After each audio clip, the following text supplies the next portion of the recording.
Alright, so once you've seen what I'm about to reveal, you will see it everywhere and you won't be able to unsee it. It's in every professionally written story, movie, comic, novel, and so on.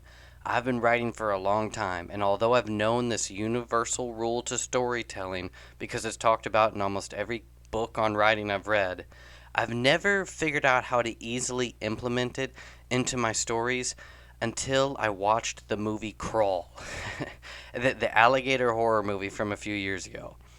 And I can promise you what I'm about to show you is like a tangible thing that you can implement into your writing with simple things like dialogue changes, character updates. It's not some kind of broad general thing. It's like you can take what you have already written, go back, make a few simple changes, and like totally change the impact your story has and what makes it go from good to great.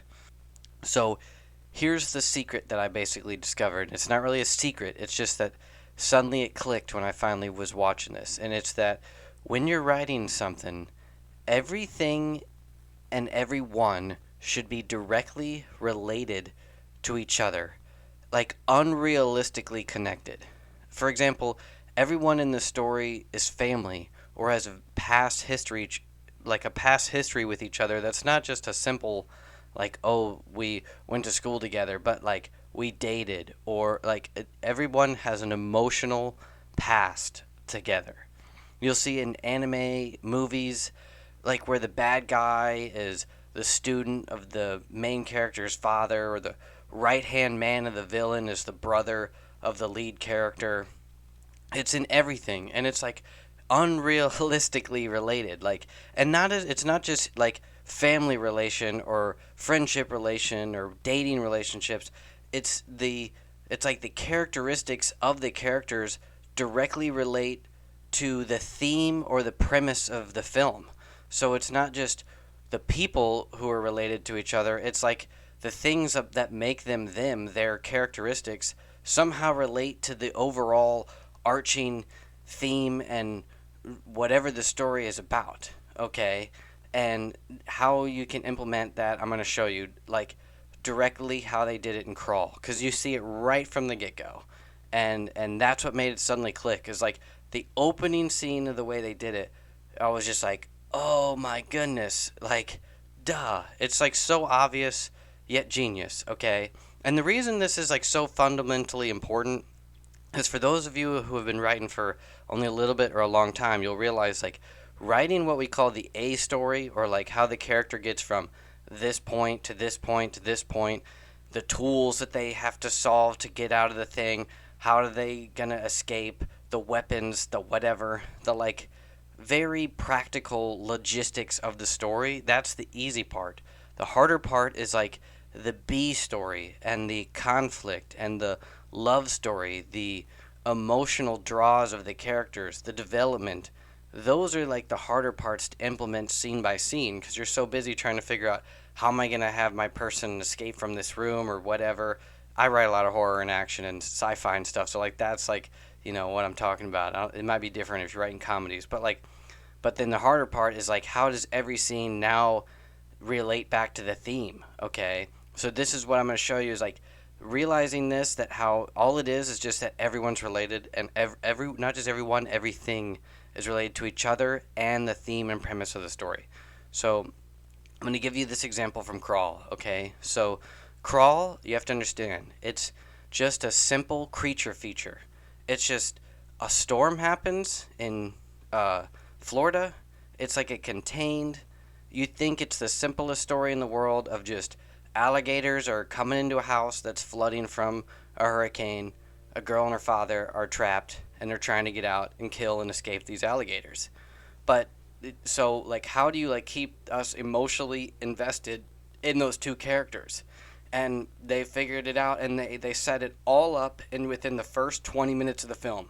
It's just the setup of the film gives you all this B story and all this connectedness to where it's like now, then once the movie goes at 20 minutes in, then all the logistics, all the room to room kind of stuff that's going on, it's not so bland because you have all this emotional tension that was set up from the get-go.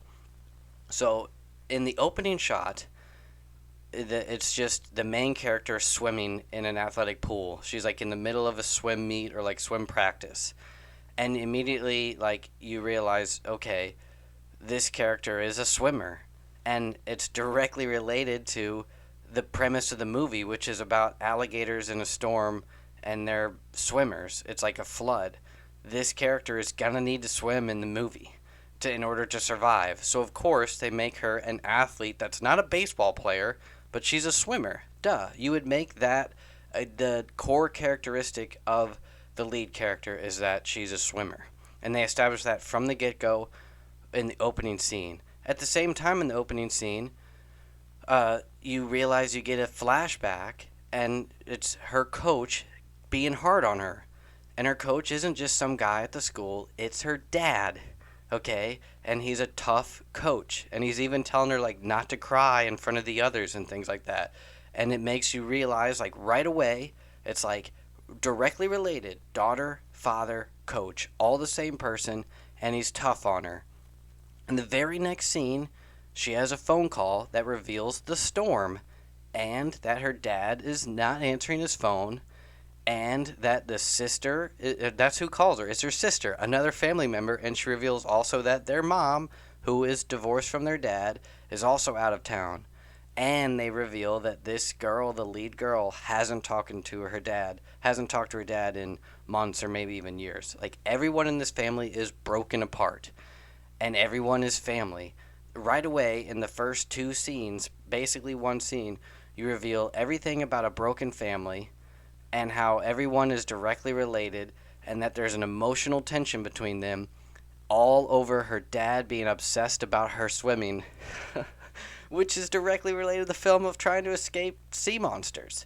And they even do all these callbacks to where, like, the dad, as a coach, calls her an apex predator, directly relating to the premise of the film.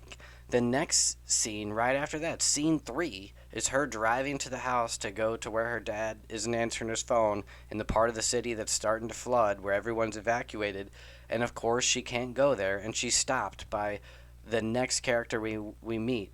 And it's like a policeman who's not letting her go into town.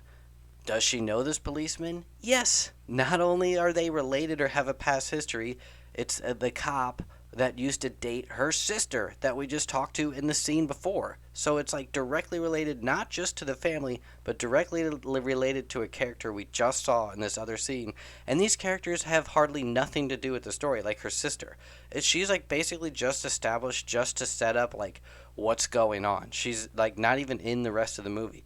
It's just perfect for it's like it sets up the tightness, the connectedness of everything. And then the cop, of course, you're not just going to write the dialogue. You could just write the dialogue.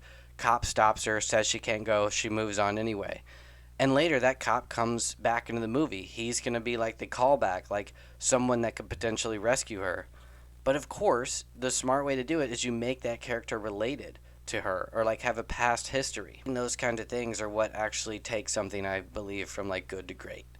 And hopefully I didn't dwell or go a little nonsensical on all this or like obsessed like what like it's like a lot of people probably like well duh and then but like to me it's like yeah we've all known this but something like to me like that's what clicked in it like watching this is like oh I just make those characters related or I make like like I was saying it's perfect with Crawl because it was just like you're gonna make these characters like their life directly related to how like why this movie exists in the first place. Like if you're making a movie where someone has to swim to survive, why not? Then you're gonna make that character like what they live for is swimming, and that they're maybe not as good as they want to be, and also of course you're gonna make it to where like the other person that they're trying to impress, their dad, is like was a hard on him coach that that they haven't seen in a while. So now it's like them saving that character is not just like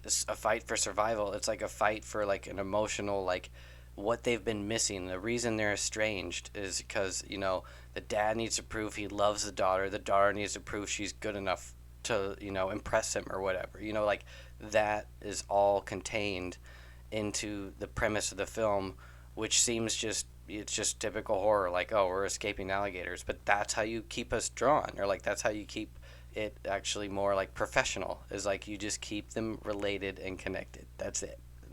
I feel like to me it's just like it's brilliant. But anyway, that's all I've got to say, guys.